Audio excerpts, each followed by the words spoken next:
Once again tonight, we have a variety of laws, and not able particularly to find a unifying theme for all of them, but after we get through the first two, then I think we're going to see a theme kind of emerging, care for the poor.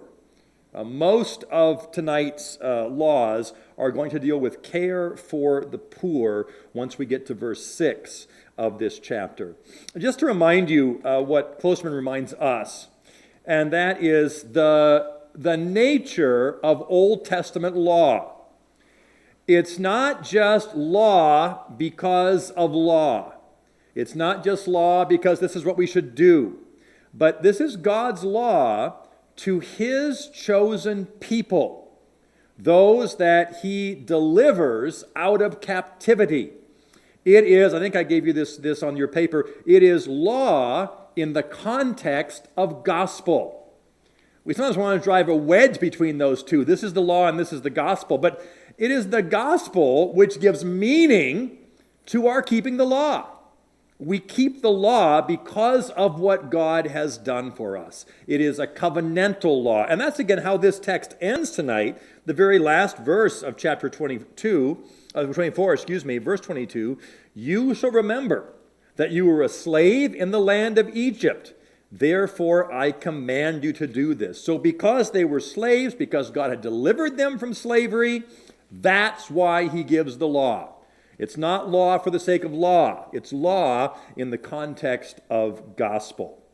So the first law he gives us, the first 4 verses of chapter 24. When a man takes a wife and marries her, if then she finds no favor in his eyes because he has found some indecency in her, and he writes her a certificate of divorce and puts it in her hand, and sends her out of his house, and she departs out of his house, and if she goes and becomes another man's wife, and the latter man hates her, and writes her a certificate of divorce, and puts it in her hand, and sends her out of his house, or if the latter man dies, who took her as to be his wife, then her former husband, who sent her away, may not take her again to be his wife, after she has been defiled. For that is an abomination before the Lord. And you shall not bring sin upon the land that the Lord your God is giving you for an inheritance. Now, my Bible has little headings over pieces of this chapter. And over this section, it says laws concerning divorce. That really isn't right. This really isn't a law about divorce. This is a law about remarriage. What are the requirements or the restrictions regarding a divorced person who now desires to be remarried? So it's not just a general law about divorce. And there are very particular conditions laid down for when this law takes effect. A man and a woman get married.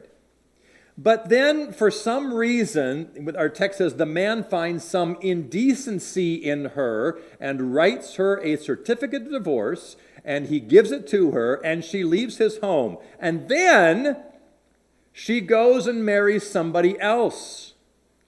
And that man either also is displeased or he dies, that marriage ends. She may not then go back to the first husband. So very specific conditions under which this law would take place. Now, why would God give a law like this? This type of law in these type of conditions highlights the importance and the significance of marriage. It highlights the significance of both marriages discussed here. It highlights the significance of the first marriage. The man may not divorce her and then later think, you know what, I'd kind of like to have her back again. Oh yeah, she's been married to somebody else, but I'd like to take her back. No, it highlights the fact that God's intention is that marriage is for life. So it highlights the importance of the first marriage.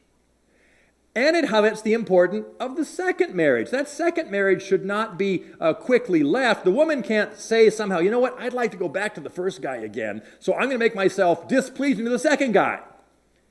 No, it highlights that when God puts a couple together, it is the intent that they stay together. So it highlights the marriages, both the first marriage and the second marriage, because, as we have talked about before, marriage is a picture of that relationship between God and his people. God chooses his people. The Old Testament talks about God marrying his people. In the New Testament, we recognize Jesus Christ as the bridegroom and the church as his bride. So God makes a lot about marriage because it is a reflection of his relationship with his people. Now, what's interesting about this particular law, that if she is divorced from him and she goes with someone else and is divorced and is not allowed to go back to the first man again, God will show himself to be incredibly merciful and gracious to his people, even when they do this very thing. If you have a Bible or have one near, turn to Jeremiah chapter 3. I'll read it for you. Jeremiah chapter 3, where God describes his relationship with his people in light of this particular law. Jeremiah 3, verse 1. If a man divorces his wife, and she goes from him and becomes another man's wife, will he return to her? Would not that land be greatly polluted? That was the warning. Don't do this because it will bring sin upon the land. Now to Israel, you have played the whore with many lovers. And would you return to me, declares the Lord? Lift up your eyes to the bare heights and see. Where have you not been ravished? By the waysides you have sat awaiting lovers, like an Arab in the wilderness. You have polluted the land with your vile whoredom. Therefore the showers have been withheld, the spring rain has not come, yet you have the forehead of a whore, you refuse to be ashamed. So God is saying, Israel, you are doing exactly what the law says you may not do. You have left me. You've gone after someone else. How can I take you back again? In fact, he goes on in verse 8 to say this. She saw that for the adulteries of that faithless one Israel, I had sent her away with a decree of divorce. God says, I gave you the decree of divorce. That first husband giving a decree of divorce to his wife. Now, according to the law, he could not take her back again after having been with someone else. God demonstrates himself to be even more gracious than the law. Look at verse 12 of Jeremiah chapter 3. Go and proclaim these words toward the north and say, return, faithless Israel, declares the Lord. I will not look on you in anger, for I am merciful, declares the Lord. I will not be angry forever. God shows himself to be so gracious, so loving, so merciful. That which the law would not allow, he would do of himself. Israel, knowing this law, and knowing they had violated their relationship with God, and knowing he had given them a certificate of divorce, should have thought, we've got no hope. We can't go back again. And God says, but I will show myself merciful. Return to me. So again, I've said this over and over, and you're getting tired of me saying it, but there's so much gospel in these Old Testament laws.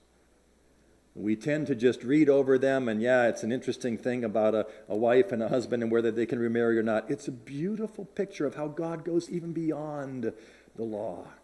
His mercy, His grace, His compassion are not limited. But He says to His people, even though you have been divorced, return. Return, come back to me. I will not keep my anger forever. I will show you my mercy. Beautiful, beautiful picture of what God does for us in His Son, Jesus Christ. So this first law about remarriage, very particular conditions, but it is a picture of what God does for us. He goes beyond this, and He's merciful and compassionate and gracious to His people. In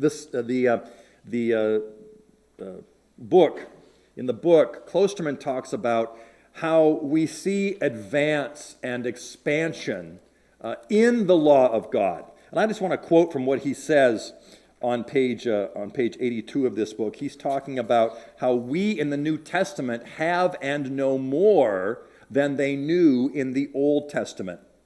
Reading from Klosterman, this legislation was given to an atoned community which was simultaneously a sinful, weak community.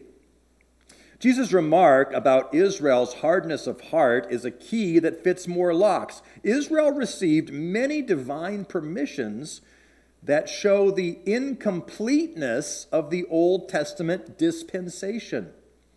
Take, for example, God's permission to demand interest of foreigners, a law that seemed to permit loving one's brother but despising one's enemy, the foreigner. With the appearance of Jesus Christ, the Father brings His people back to the beginning, that is, to when the time when all humanity enjoyed peace and fellowship within every institution and relationship, when divorce and ethnic isolations didn't exist. It's as if in His laws to Israel, the Lord adapted Himself to a pre-crucifixion situation. Israel was given half a load, whereas the New Testament church receives the full load of Christ's commandments.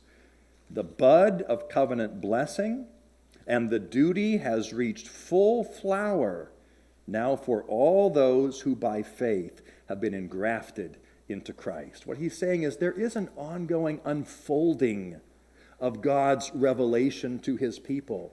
We don't woodenly take the Old Testament law and just plug it into New Testament situations, but it has to be seen through the work of Christ. Can you think of any place in the New Testament where we might see the law given a fuller meaning? Any particular teaching in the New Testament where the law is given an expansion over what it says in the Old Testament? Any thoughts on that? Perhaps something Jesus taught us in Matthew chapter 5. The Sermon on the Mount. Yes, of course, Sermon on the Mount. Jesus says, you have heard it said. He quotes the law. But I say to you, not doing away with the law, but giving it its full meaning. Giving it its fullness. Like Klosterman says, they had it in seed form, in root form. They had the bud. We have the flower. We have the fullness because we live post Jesus Christ. We understand more than they understood. They believed in the coming Messiah, one who would come and save His people, but we know the reality. We know it. We've got God's revelation about it. And so we have a fullness in the law that they did not have. What a blessing to live on this side of the cross, to see the fullness of what Christ has done for us, and how that then gives us a fullness in our desire to keep not just the letter of the law, but the truth of the law, the heart of the law, the breath of the law, as our response of gratitude to God. So beautiful pictures here in the Old Testament. We don't limit ourselves to a strict reading. We see it in its fullness in light of what Christ has done for us. All right, a second law tonight, verse 5. When a man is newly married, he shall not go out with the army or be liable for any other public duty. He shall be free at home 1 year to be happy with his wife whom he has taken. So, concern again about marriage. These first two dealing with marriage. Concerned that when a couple gets married, really what this text says is they should focus on their marriage. The man was not to be sent out to war. He was not to serve in the army. One of the reasons was he could be killed. And the wife could never enjoy that fellowship with her husband. So out of concern for their marriage, he wasn't sent to war or any other public service. That he be unnecessarily absent from his wife. The idea is for this first year, they are to spend their time learning to be married to each other. And that really, when you think about that, how do we apply something like that today? It does put an obligation on our marriages, and I would like to say particularly on the husbands in our marriages, that they make sure they are properly giving themselves to their marriage, not being unnecessarily gone, taken to many other things. The phrase I like to use is a newly wedded man should not act like a married bachelor. He should not act like a married bachelor. When you're a bachelor, you can do all kinds of fun stuff. You go out with your buddies, you go bowling, you go play golf with your buddies, you go to the gym and work out with your buddies, do all these things. When you get married, that has to change.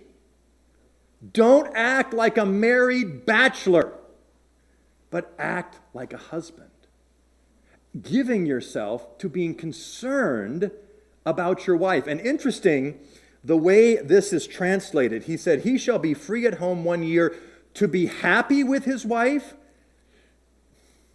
A better translation, and one that is used by most other versions, he shall be free at home to make happy his wife. Not that he's concerned about himself being happy. He is concerned to make her happy. Now, I can't help but say, if I stayed home all the time, my wife wouldn't be happy. She wouldn't like that so much. That's why she doesn't stay home all the time. No, but the idea is he is to give himself to the marriage. He's not to act like a married bachelor. He is to be concerned about his wife, concerned about their relationship, concerned about the foundations of their marriage. Now, Klosterman asked the question, his second question, about cares in marriage. Number 2, he says, mention some marital cares that are proper and some that are not. Mention some ways in which the Christian community can reduce stress on Christian marriage. The reference is to 1 Corinthians chapter 7. In 1 Corinthians chapter 7 at verse 32, Paul says, I want you to be free from anxieties. The unmarried man is anxious about the things of the Lord, how to please the Lord. But the married man is anxious about worldly things, how to please his wife, and his interests are divided. Now, Paul's not necessarily saying that's a bad thing. He should be concerned about his wife. But Klosterman says, are there things that are beyond reasonable concern? His question, marital cares that are proper and that are improper. I don't really want to get into that, but mention some specific ways that the Christian community can reduce stress on Christian marriage. Any thoughts on that? What are some ways that we as a church, for a newly married couple, can relieve them of certain stresses they might have when they enter their marriage? Any thoughts on that? How we might help young couples getting married? Yeah, go ahead, Jeff. Counseling.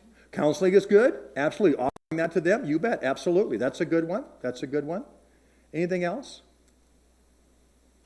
I think, too, if they have young kids, if they're still, 2, 3, 4 years into marriage and they have young kids, helping them out with their kids. Helping them out with kids, and maybe not expecting a lot of them. We've seen that with our own kids, our two kids up in Idaho. Before they had the most beautiful grandchild in the world, before they had our granddaughter, they were very involved in the church. I mean, very, very involved. My son-in-law, a deacon, and on building and grounds, and he does cadets, and our daughter doing a Bible study and playing the organ. Church was their life. And then they had kids, their first child. They're expecting our second beautiful granddaughter from them in August. And we said, it's okay to back off a little bit. It's okay not to be involved in everything. There are seasons in life. There'll be other times when you can once again be as involved as you were, perhaps. But not to make, newlyweds or new parents especially, Heidi, not to make them feel guilty for not being more involved. I mean, certainly they should come to worship. That's a given. They should be at worship. But if they can't make it to a Bible study in the middle week, just encourage them. There'll be a time when you can. There'll be a time when you can. Right now, the season of life that you're in calls you to be home, to care for those children, to care for your spouse. But there are going to be later seasons other times. I think of it in terms of office bearers in the church. We don't ask men who are newly married if they'll serve in office, and we often don't ask men who've had a recent child if they'll serve in office. We want to give them that time to care for their wife, to care for their family. That is an application of a law like this one, being concerned about the family, being concerned about the home, so that they get a good, solid foundation and can work up from there. So these first two laws dealing with marriage. Now we get to the rest, and for the rest, for the most part, are going to be under the theme care for the poor. There's going to be one exception, but care for the poor is going to be what these last all kind of fit under. So verse 6, no one shall take a mill or an upper millstone in pledge, for that would be taking a life in pledge. What's going on here is someone who is poor and who needs some financial help. We talked last time or the time before how they could not charge interest of their brothers, but they were allowed to ask for collateral for a loan that was given. And that's what's being referenced here. Collateral for a loan. But what they're saying is, for that collateral, don't take a mill or an upper millstone in pledge as collateral. In every home in Israel, there was a small mill, a place where they would grind the grain and make them to flour so they could make their bread. The whole thing was the mill, the top was the upper millstone, but you needed both pieces to make this thing work. And what the law is saying is, okay, if you're going to take collateral for a loan that you can give one of your brothers, don't take away their life bread. They need this thing. They cannot make the bread. They cannot mill the grain. They need this thing to eat their daily bread. So yeah, it's okay to take collateral, but be concerned about them.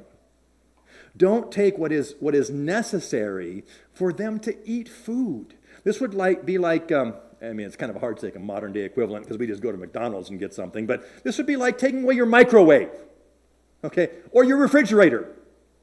Don't take away these things that we need to be able to eat. I didn't say oven because we don't use ovens anymore. Microwave oven. But these necessities, if you're going to take a pledge, make sure you're mindful that you're not taking food out of your brother's mouth. Concern for the poor. The next one, verse 7, if a man is found stealing one of his brothers of the people of Israel, and if he treats him as a slave or sells him, then that thief shall die. You shall purge the evil from your midst. Here we have, he says stealing, really the idea here is kidnapping someone of your own people. And what they would do when they would kidnap someone is they wouldn't do like today and they'd say, okay, here's the ransom. If you pay me this money, I'll give you the person back. If they kidnap someone, what they would do is sell them as a slave to somebody else. That's how they get the money. Now, for that crime, God calls for the death penalty. To steal one of your brothers, to sell him off so you can get the money, requires death. That's a pretty hefty sentence. What's going on here? We know the principle. We've seen this before, the principle earlier in Deuteronomy of an eye for an eye. Well, here, the person isn't being killed. They're simply being sold. Wouldn't you think there'd be a monetary penalty for the one who does this? What God is saying here is if you steal someone of your own people, you kidnap someone from your own people, and sell them off to a foreign land, they are going to be taken outside of the people of God. They're going to be cut off from the land, cut off from the people of God. It is for them like a death sentence. No longer in the midst of God's people where his name dwells. No longer being able to go to worship with the people of God. It would be the equivalent of cutting them off and killing them. Which is why the penalty is death. An eye for an eye, a tooth for a tooth. We talked about that a number of weeks ago. So here, concern again for those who are disadvantaged, for those who are being taken away and sold as slaves. Concern that they not be placed outside the people of God. Warnings, if you do that, it's the same as killing them, and then the punishment comes upon you. If this happens, you shall take that person's life. So again, concern for the poor. The next one, I don't know what to say about this one. Verses 8 and 9. Take care in a case of leprosy disease to be very careful to do according to all the Levitical priests shall direct you. I commanded them, so you shall be careful to do. Remember what the Lord your God did to Miriam on the way you came out of Egypt. Now, I'm going to say some things that in no way undercut my belief in the inspiration and inerrancy of Scripture. But I have no idea why this text is here. Usually, with a text, it in some way connects with the text around it. I don't see anything that connects this text to anything that came before it or after it in this chapter. I'm not saying it's not biblical. I'm not saying it's not canonical. I just don't know why it's here. And there are some of these things when you study the Word of God, you go, I just don't know.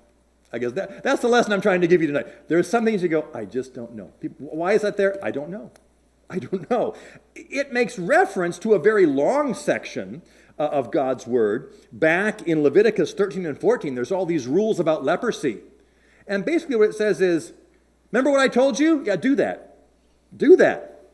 And remember, this happened before when Miriam wasn't doing what she was supposed to do. She got leprosy, so don't be like that.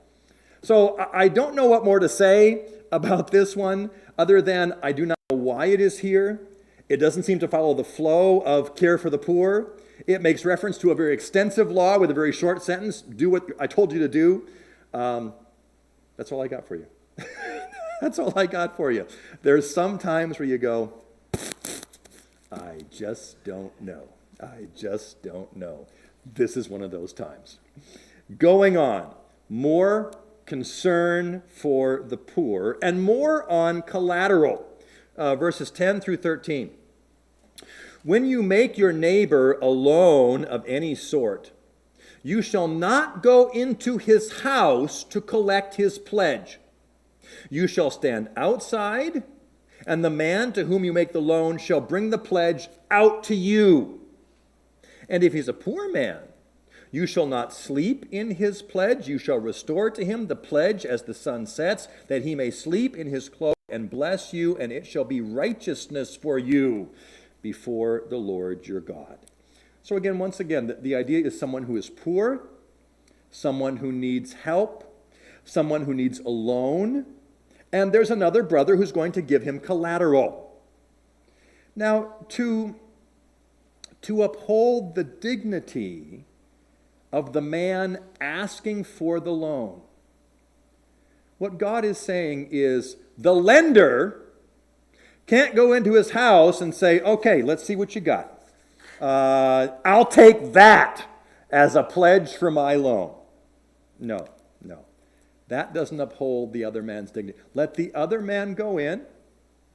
Let him bring out what he believes would be a good pledge for this loan. And you then accept that. You can't go in. You can't pick something else. Concern for the poor.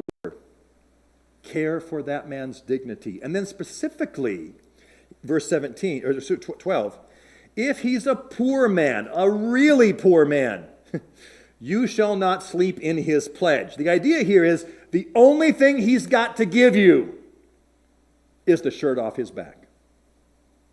He would have some sort of cloak, some sort of shirt, some sort of something that would cover his body. If that's the last thing he has, if he gives it to you as a pledge, that's why he says don't sleep in it. Because this man would use this as his blanket. He would use it to keep warm at night. So if this is all he has and he gives you that as a pledge, you shall restore the pledge to him as the sun sets, so he may sleep in his cloak. Be concerned. Be concerned for the poor. Be concerned for their dignity. Be concerned for their welfare. Don't take something from him that he absolutely needs to stay warm at night, to keep himself healthy. But if it is the case, you return it to him when night falls. This is echoed again in Exodus chapter 22. Back in Exodus 22, verse 26. If ever you take your neighbor's cloak in pledge, you shall return it to him before the sun goes down, for that is his only covering, and it is his cloak for his body. In what else shall he sleep? And if he cries to me, I will hear, for I am compassionate. In other words, do this because God is watching. God will hear the cries of the poor man if you do oppress him. And he says here, give him his cloak that he may sleep in his cloak, and he may bless you. It shall be righteousness for you before the Lord your God. You'll be showing yourself to be merciful and gracious and compassionate. You do care for the poor among you. And this poor man will bless you and be even more sure to make sure he pays back the loan. Because you've been gracious. You've been merciful to him. Being careful to show care for the poor. That's the theme that runs through all of these last laws. Again, how do we apply these today? It's showing that same type of care. Being concerned for the basic fundamental needs of life, that we not take from people that which they need to survive. We show the love of Christ for them. He says, this will be your righteousness. Not that it's a righteousness before God. It'll be doing what God asks you to do. Doing what is right in the eyes of the Lord. The next one, again, concern for the poor. Verse 14. You shall not oppress a hired worker who is poor and needy, whether he is one of your brothers or one of the sojourners who are in your land within your towns. You shall give him his wages on the same day before the sun sets, for he is poor and counts on it, lest he cry against you to the Lord and you be guilty of sin. So again, similar situation. God's concern for the poor, God's concern for the underprivileged. And if he works for you, your hired man works for you, and if he is living hand to mouth day by day, then you pay him day by day. Don't withhold his wages. That's Leviticus chapter 19. Don't withhold the wages of a hired man overnight, because he needs that. He needs that to live. So again, your concern will show, and this is kind of the flip side of the previous one. The earlier one, just before this, said if you do this, he will bless you. It will be your righteousness before your God. On this one, it says, if you don't do this, he will cry out against you to the Lord, and you will be guilty of sin. God will come in judgment. God will come to punish you because you're not showing proper concern for those around you. The book of James in the New Testament picks up this same type of language. In James chapter 5, we read this: "Come now, you rich, weep and howl for the miseries that are coming upon you. Your riches have rotted, and your garments are moth-eaten. Your gold and silver have corroded, and their corrosion will be evidence against you and will eat your flesh like fire. You have laid up treasure in the last days. Behold, the wages of the laborers who mowed your fields, which you kept back, are crying out against you. And the cries of the harvesters have reached the ears of the Lord of hosts. You have lived on the earth in luxury and in self-indulgence. You have fattened your hearts in the day of slaughter."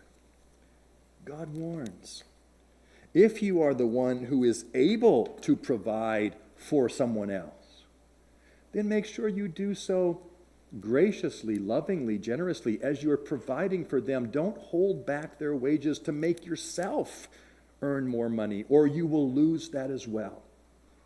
You put these two together, when we do things God's way, it is a blessing for the receiver. He will bless the one who gives. It is a blessing for the giver, because we'll be doing what God calls us to do. Concern for the poor, concern for those around us. Whether you are on the giving end or the receiving end, do that which God calls us to do. The next one. We have two more laws tonight. Verse 16. This is an interesting one. Fathers should not be put to death because of their children, nor shall children be put to death because of their fathers. Each one shall be put to death for his own sin. God's requirement of individual responsibility. We are all responsible for our own sin. And if it is a capital crime, you don't kill the son because of what the father has done, and you don't kill the father because of what the son has done. Each one is responsible for their own sin with regard to a capital crime. And I say this is an interesting one, because how do we square this with the law of God that comes to us in Deuteronomy chapter 5, and particularly the second commandment about carved images? You shall not bow down to them or serve them, for I, the Lord your God, am a jealous God, visiting the iniquity of the fathers on the children, to the third and fourth generation of those who hate me. Contradiction in the Bible? God says one thing here, two different things. It's important to look at the context and read carefully. This text has to deal with a capital crime, putting someone to death. In the law, with regard to the second commandment about the iniquity being to the third and fourth generation, it is talking about the consequences of the father's sin, the repercussions of the father's sin. And we certainly see that. The sins of the fathers are often reproduced in the children. Now, the children are not going to be killed because the fathers committed a capital offense, but they certainly will bear the repercussions and the consequences for the choices that the father has made. And when I read a text like that, I shudder to think that, particularly as fathers, our actions are going to have an effect on God's dealing with our children as they have the consequences of the choices that we have made. So again, a text, someone might say to you, hey, look, it says here, each gets put to death, and it says there, no, it's the third and fourth generation. It's not a contradiction. It's not an error. It is two different situations, one dealing with a capital crime and the death of a capital criminal, and the other dealing with the results of the choices, the sinful choices, perhaps even capital sinful choices that the father has made will affect the children to the third and fourth generation. But notice, again, even in the law here, we see the grace of God, the mercy of God. From Deuteronomy 5 verse 9 once again. Visiting the iniquity of the fathers and the children to the third and fourth generation of those who hate me, but showing steadfast love, not to the third and fourth generation, but to thousands of generations of those who love me and keep my commandments. God's mercy, God's grace, God's compassion to 1,000 generations of those who submit themselves to God, who live according to his law. This is the blessing. This is the immensity of God's grace and mercy. Yes, there are consequences for 3 or 4 generations, but the blessing is for 1,000. God is so good. He is so merciful. The last one. Again, now highlighting a particular group of those who are poor, beginning at verse 17. You shall not pervert the justice due to the sojourner or to the fatherless or take a widow's garment in pledge. These 3, sojourner, fatherless, widow. But you shall remember that you were a slave in Egypt, and the Lord your God redeemed you from there. Therefore I command you to do this. I will read the last one. It kind of goes together. When you reap your harvest in your field and forget a sheaf in the field, you shall not go back to get it. It shall be for the sojourner, the fatherless, and the widow, that the Lord your God may bless you and all the works of your hands. When you beat your olive trees, you shall not go over them again. It shall be for the sojourner, the fatherless, the widow. When you gather the grapes of your vineyard, you shall not strip it afterward. It shall be for the sojourner, the fatherless, the widow. You shall remember that you were a slave in the land of Egypt. Therefore I command you to do this. Concern for the poor, concern for the weak. This particular group of people, the sojourner, those who had no land of their own, who could not produce for themselves, would be reliant on those who were landowners, on those who could produce. The fatherless, the orphan, those with no one to take care of them. Again, no land to work for themselves. They would be the beneficiaries of others' generosity. And the widow, those whose husbands, whose protectors are no longer there to help them. They are dependent on the goodness, on the grace of others. So again, don't pervert justice toward them. Don't take a widow's garment in pledge. Same type of thing as we saw earlier. If this is the last thing that she can give you, then don't take that in pledge. Or if you do, make sure you give it back before nightfall. This is all that she has. And when you reap your harvest, and he said, it's almost a little humorous, and forget a sheaf in the field, the idea is, you know what? Leave a little extra. Leave a little extra. As you're going through and you may be just, oh, sheaf, I'll leave that one there. I'll forget that one. That's the essence of the text. Leave some there.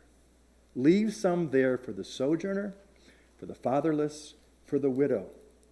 And the Lord will bless the work of your hands. The same thing when you harvest your olives. They would harvest olives by hitting the trees, and the olives would come down and they pick them up.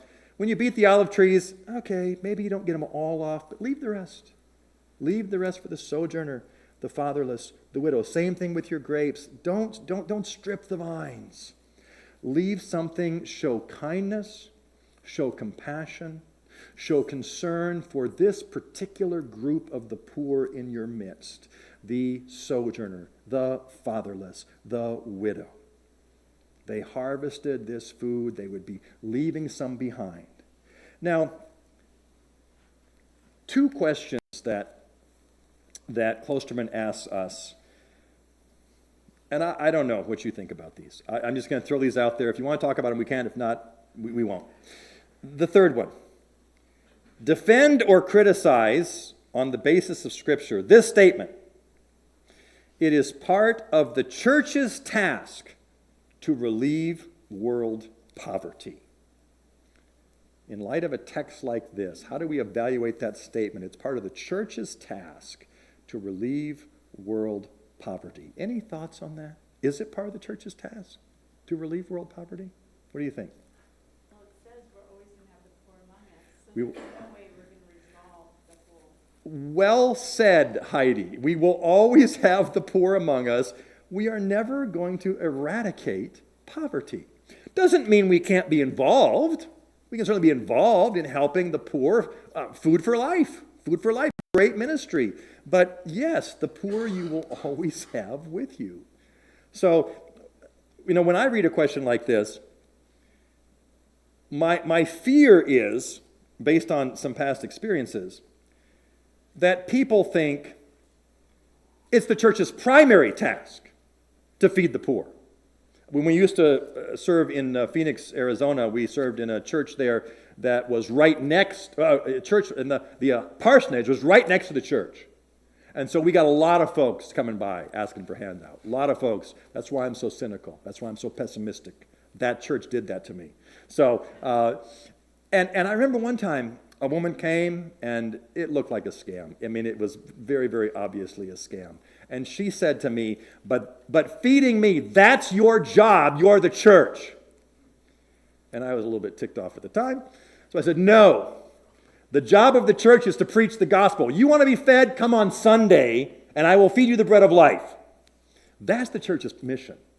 And it's not bad to be involved in these other things, but we can never let that eclipse the primary mission of the church, which is to preach the gospel, to evangelize the unsaved. So again, not a bad thing, but let's not get lost in doing these other things and forget the primary mission of the church. Because there are, again, don't judge me too harshly. There are government agencies which feed the poor. Whether you like that or not, it's a fact. There are government agencies which feed the poor. There are not government agencies which preach the gospel. That is something exclusive to the church. And so while there are other ways people can be physically fed, we are the exclusive holder of the bread of life, of the truth of the gospel. We may not give that up for the sake of feeding people with bread. So again, that's a thought on that one. And his last one here.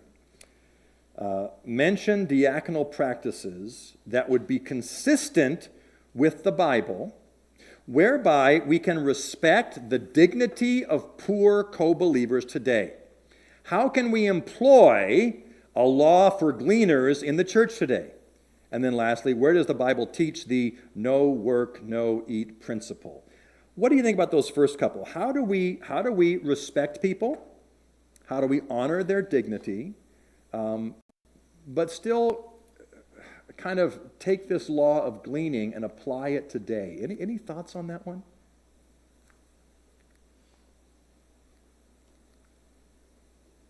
Go ahead, Aaron. I know the deacons, when they're involved in helping a brother or sister out who's run on some hard times, there's a discreetness to it to maintain their dignity, that no one knows about it. Yep. It's privy to them only.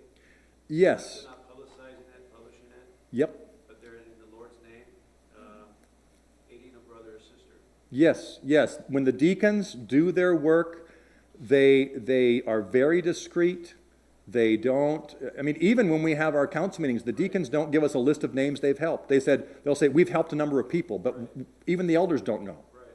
So again, that honors the dignity of that person. Right.